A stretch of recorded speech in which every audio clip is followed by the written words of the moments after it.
با یه ویدیو دیگه اومدم خدمتتون از زندگی خصوصی بازیگر قدیمی سینما کتایون امیر ابراهیمی. با ما همراه باشید. کتایون امیر ابراهیمی بازیگر با سابقه ایرانی در سال 1318 متولد شد. او نخستین تجربه سینمایی خود را در سال 1342 با فیلم تار عنکبوت آغاز کرد و در طول دهه‌های بعد در آثار متعدد ایفای نقش کرد.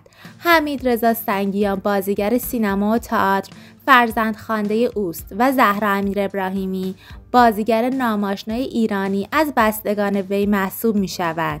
پدر امیر ابراهیمی در وزارت امور خارجه مشغول به کار بود و به یکی از خاندانهای سرشناس کرمان تعلق داشت.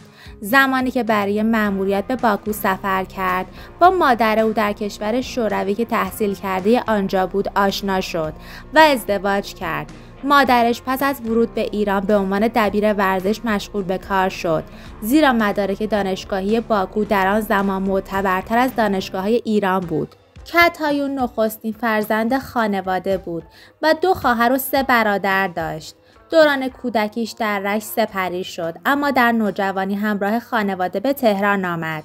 دوران دبیرستان رو در خیابون شاه‌آباد گذراند و مادرش نیز در همون مدرسه تدریس می‌کرد. در 17 سالگی با یکی از بستگان نزدیک خود ازدواج کرد و صاحب 2 دختر به نام‌های نازی و نیلوفر شد. از دوران کودکی به هنر نمایش علاقه‌مند بود و خانواده‌اش نیز با هنر بیگانه نبودند. شوهرعمه‌اش در تئاتر فعالیت می‌کرد و او را با این فضا آشنا کرد. به واسطه این ارتباطات رفت و آمدهای زیادی به سالن‌های تئاتر داشت و نخستین تجربه‌های خود را در آنجا کسب کرد.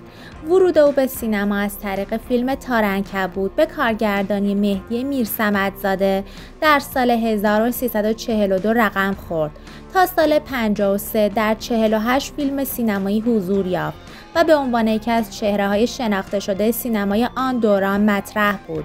یکی از نقش‌های ماندگار او در فیلم موزیکال حسن کچل ساخته علی حاتمی در سال 1349 بود. درباره همکاریش با حاتمی گفته است که پیش از آن آشنایی چندانی با او نداشتم و از طریق همسرش که تهیه کننده فیلم بود برای این نقش انتخاب شد. علی حاتمی به او گفته بود که ممکن است فیلم با استقبال مواجه نشود، اما در نهایت حسن کچل در زمان خود فروشی نزدیک به 9 میلیون تومان داشت.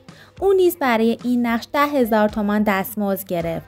امیر ابراهیمی در فیلم‌هایی همچون درختان ایستاده می‌میرند از امیر شروان در سال 50 در کنار آذر شیوا و بده در راه خدا از رضای صفایی در سال 1350 در نقش مقابل تقی ظهوری و علی میری به ایفای نقش پرداخت.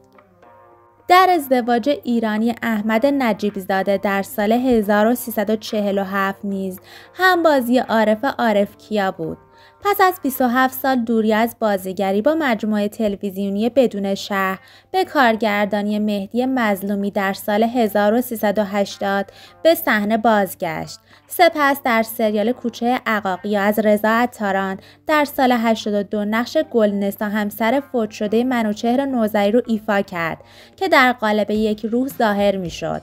در سال 1383 با فیلم بازنده بار دیگر به سینما بازگشت و در فیلم ورود آقایان ممنوع ساخته رامبد جوان نیز نقشی داشت.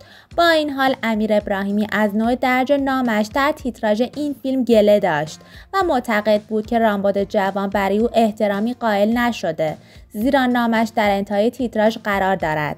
او از وضعیت سینما در دوران جدید ابراز ناراحتی کرده و تاکید کرده که اخلاق و احترام در این حوزه کمرنگ شده.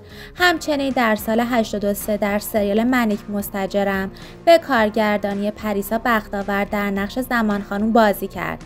از دیگر آثار تلویزیونی او میتوان به زیرهش اشاره کرد و گفتگوهایی که طی سالهای اخیر داشته از فضای سینمای پیش از انقلاب و حواشیان سخن گفته. در یکی از مصاحبه‌ها اشاره کرده که همسر عارف خواننده مشهور به او اجازه داده بود تنها با امیر ابراهیمی همبازی شود، زیرا معتقد بود سایر بازیگران زن ممکن است باعث دردسر شوند. او همچنین درباره داریوش مهرجویی گفته که او بسیار احساساتی بود و به سرعت عاشق می شده. در سالهای اخیر امیر ابراهیمی در مصاحبه ادعا کرد که نوشافرین خواننده و بازیگر ایرانی در دوران جوانی با همسر او رابطه داشته. همچنین اشاره کرد که سالها با فروزان بازیگر مشهور قهر بوده، زیرا زمانی شنیده که پشت سرش بدگویی کرده است. وی اعتقاد دارد که بازیگر باید بر تمامی جنبه‌های کار از جمله صدا، موسیقی، دوربین مسلط باشد و صرفاً حضور جلوی دوربین او را تبدیل به هنرمند نمی‌کند. او در گذشته به دلیل ورود بر ست تئاتر با مخالفت شدید خانواده‌اش مواجه شد. پدرش که در شهرداری مسئولیتی داشت، زمانی که متوجه شد دخترش وارد تئاتر شده، به شدت با او برخورد کرد و حتی از خانه بیرونش کرد. این مسئله باعث شد مدتی نزد یکی از بستگانش زندگی کند که در رادیو تهران فعالیت داشت. او از تجربیات خود در سینما گفته و اشاره کرده که در برخی موارد دستمزدش پرداخت نشده یا در قراردادها با اون ناعادلانه رفتار شده است. معتقد است که تهیه کنندگان پیشین مانند عباس میثاقی حرفه‌ای‌تر عمل می‌کردند، اما امروز بسیاری از عوامل سینما به تعهدات خود پایبند نیستند. در یکی از لایوهای اینستاگرامی خود درباره سحر زکریا و مهران مدیری صحبت کرد و گفت که مدیری علاقه‌ای به همکاری مجدد با زکریا ندارد و این موضوع ایرادی ندارد و او از برنامه دور همی انتقاد کرد و گفت که پرسش‌های آن تکراری شده. در بخش دیگر به شوخی به ماجرای عاشقانه مدیری اشاره کرد و گفت اطلاعات زیادی درباره او دارد اما ترجیح می‌دهد سکوت کند. کتایون امیر ابراهیمی سالهاست که با بیماری سرطان دست و پنجه نرم می‌کند.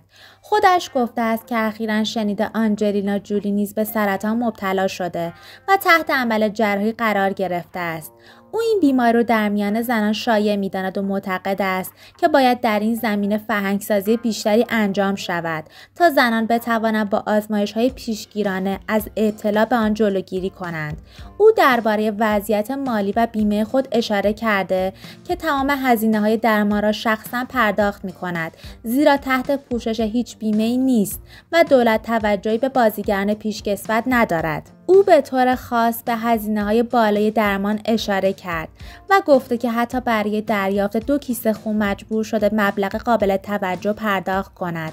درباره غیبتش در سینما و تلویزیون توضیح داده که پیشنهادهایی داشته اما کیفیت پایین فیلمنامه‌ها و همچنین شرایط نامساعد آب و هوا باعث شده از پذیرش این نقش‌ها خودداری کند.